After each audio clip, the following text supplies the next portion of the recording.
Hello and welcome back to my YouTube channel. In this video we will be going to the London Marathon Expo. We'll be going all the way up to the race, hopefully execute an amazing race, go into my post-race thoughts, and it will just be a full London Marathon weekend vlog, which is exciting. I can't lie, it's gone from being super exciting to now excruciating nerves. Yeah, quite anxious over what's going to happen this weekend, but I just have to keep reminding myself that the training is done. We've done what we can, and now I just need to chill and rest. I completed my last session of the block yesterday, which was kind of a session, but not really. It was a mini one. Just 3 sets of 2 kilometers at target marathon pace. Heart rate, effort was exactly where I needed to be, which is good. It's getting a little bit sunny and warm for my liking. The weather is changing almost every day, and the forecast is now saying for Sunday it could go up to 18-19 degrees, which is a little bit punchy, but not awful. Definitely not Berlin level of 27 degrees, so we should be okay. I'm going to stop at every water station, pour water over my neck, my head to cool me down, and we should be all right. But anyway, right now I'm on my way to this On activation. They kindly sent me some gear. It's to celebrate the launch of their new shoe. I think it's somewhat of a super trainer with the light spray technology, which is pretty cool. Good for long runs, steadies, even easy runs, I think. So we'll see what that's all about. I'll take you along with me and I'll see you there. Super gorgeous, and I will get out of the way because you guys need to get your photos. Yeah,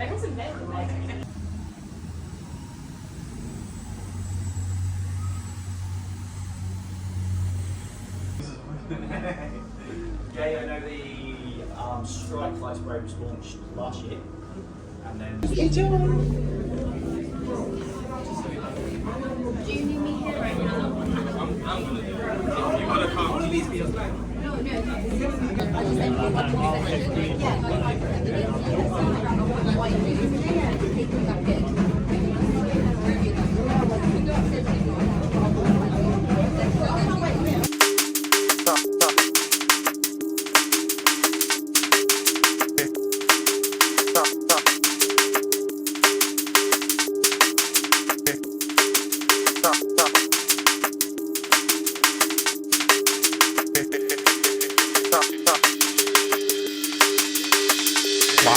Well, that was cool.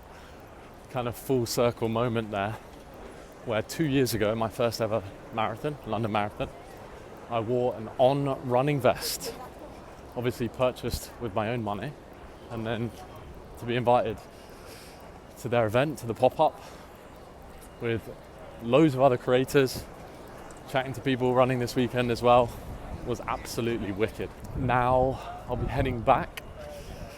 Some final preparations, lots of carbohydrates down the hatch, eating as much as possible, resting as much as possible the next couple of days, and then I'll take you to the expo, which is, I'm going to go later on this evening.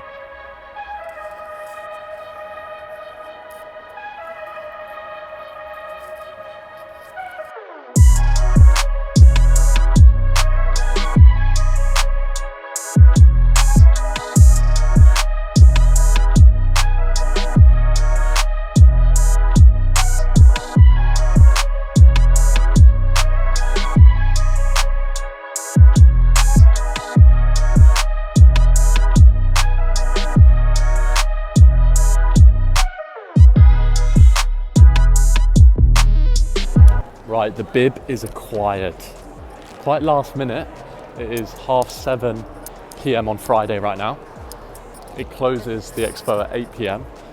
It was okay. It was quite overwhelming. I didn't really have time to just go see all the stands and stalls and all of that, but once you've seen it a few times before, you kind of get the gist. Really, really, really excited. Now, I need to eat way more than I am though. For this marathon, I'm purposely not tracking carbohydrates, because I think you can kind of overdo it if you feel sick. Last time I tried to hit the target of, I think it's 8 to 12 times your kilo body weight, which for me would be like yeah, 800, I guess, 800 to 1,000, which is just way too much. So yeah, this time I'm just going off like feel, just eating a lot of carbohydrate rich meals. Haven't really eaten nowhere near enough today, but tomorrow I'll definitely go pretty hard and then give it a full send on Sunday. Predictions right now, I genuinely don't know. I'm hoping that I'm going to land between 239 and 242. I think that's probably realistic. It's really weird in the taper phase when you're not really training. You kind of get in your own head and you don't know if you've got it in you. You don't know if you've lost fitness. You obviously haven't, but it's easy to get a bit stressed out about it. There's a part of me that does really want to go like super aggressive at the start, but you only get one chance. So it's tough for the marathon. It's not like any other distance where you could just try again the next few weeks or try again in a month, train again. This is like everything you train for, everything you work towards. So it's now a decision to whether I play it kind of safe and try and go like low 240s, or whether I push hard and try and get into 230s, which I would love to do. I think that'd just be epic. So we'll see. We're gonna go off feel mostly at the start around 350, maybe 345 per kilometer, see how that feels, and we'll go from there. But I'm so excited. I'll see you on the race day morning in 2 days. I doubt I'll have anything really interesting to say the day before. I'll just be eating loads of food, doing some work, chilling. So I'll see you on race day morning. Morning, it is race morning. I'm feeling less nervous than I thought. I'm feeling confident, feeling calm. I remember when I did London Marathon 2 years ago, I literally went mute in the morning. When we're traveling to Blackheath, which is the starting point, on Blue Wave 1, there were people trying to chat and things. I was just like fully dialed in. Whereas this time I feel like I can talk. I'm not as nervous, but yeah, I'm excited to get it done. This morning, I always find before a race, it's difficult to get food in, so I might just stick to gels before. I've got some maple syrup gels that I can have in the morning, and then during the race I'm using the Cadence ones, which have electrolytes in. I personally always struggle with cramping, so in training these have really helped because they've got electrolytes in the gel, which is good. And yeah, I definitely am not bringing a camera with me round. I know some people actually have a London Marathon race where they film everything. I'm going to be locked in. We're going to try and get around, yeah, hopefully low 240s. The plan is to cross halfway in around 120, and then we'll take it from there. Hopefully I'm feeling really good. Obviously if I'm not early on, then I'll dial it back and probably cross halfway 121 or something. But we'll see what happens. So yeah, I'll take you along with me to Blackheath. Annoyingly, there's no trains from Wandsworth where I live, so I'm gonna have to cycle to Clapham Junction, then get a train to Waterloo, and then head to Blackheath. So I'll see you there. This is my race day kit, number 43085. I'm wearing the Puma Fast R3. I'm gonna wear a cap so that I can put water over my head when it gets hot, and then that just keeps the water, I guess, soaked onto the hat, cools my head down. Heart rate monitor, Coros Pace 3, SPF. These are the gels for the morning, maple syrup ones from SAP, and then these are the gels during the race, Cadence. Spare pair of boxers, just because, you know, just in case. Imodium, and then spare pair of socks as well. These are the shoes that I'll be traveling in, and these are my racing shoes. Police prosecution.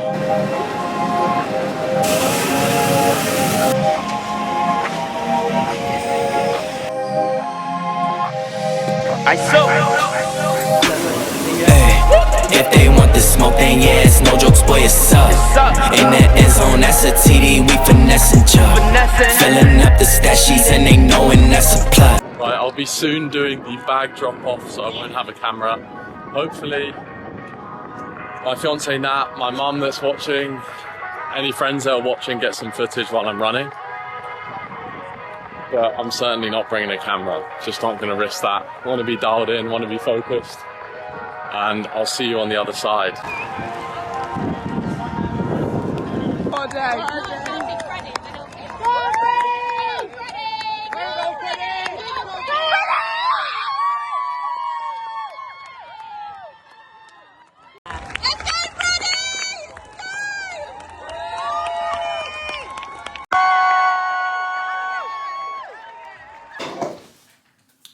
is now the day after the marathon.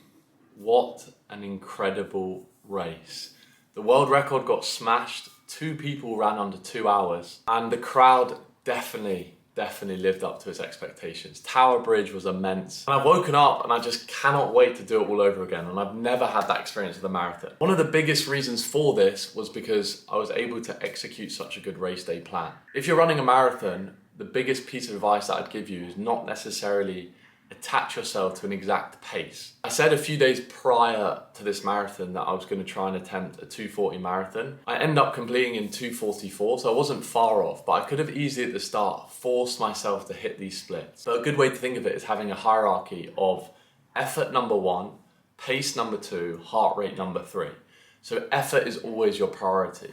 You deep down know from all your training runs, from previous races, when your effort is too high for a given pace. I knew that if I went out at 2:40 pace, it'd feel that touch little bit too fast, where I'd probably pay the price later down the line. So I didn't really pay attention to my watch, mostly ran off feel, and it allowed me to progress in the second half, overtake so many runners, and you just feel so much better about the race. You can enjoy that final segment, running along embankment. I've never felt so good. Seeing loved ones, family members, it just makes the whole experience so much more enjoyable. And the game of this whole running thing and marathons really is consistency. We're not here to just like kill ourselves over one run, execute a good run, then quit. We want to enjoy the experience, and I really did maximize that, which I'm so happy with. In terms of my thoughts throughout the run, the worst part was the start, because you're always questioning, have I had enough carbs the day before? Do I need the toilet? Have I got enough gels? Do I have enough fuel throughout the run? Obviously the weather forecast was saying that the heat was going to come in later on during the race. It was going to hit like 17, 18, 19 degrees Celsius, which is warm. It does affect your pace. So it's preparing yourself for those later stages and really mentally making sure that you dig deep when it gets difficult. I know I didn't get a lot of race day footage. I just wanted to really take in the whole experience. I just wanted to make sure that I ran to the very best of my ability on the day, which I believe I did. I'm so happy with the result. Here are all of my splits. So I managed to cross halfway in 1 hours 23 and then progress, and the second half was 1 hours 21. Final time of 2 hours 44:42, with my fastest 2 kilometers coming at the very end. Straight after the race, I did question whether I was maybe too fresh, and I was thinking, should I have gone a little bit faster at the beginning? But upon reflection, I literally am so happy. It couldn't have gone any better. I'm gonna enjoy this result, let this sink in, take probably 2 weeks off training entirely, and then figure out what is next for me, what my next target is, what race that I want to focus on. But hopefully with the 2:44, it should get me in good for age for London Marathon next year, so I'll definitely do that one. Whether I'll do a marathon before then, probably not, but for now I'm just going to fully enjoy that result. So thank you so much for watching this video. What an incredible day it was. Make sure to click subscribe, and I will see you in the next video.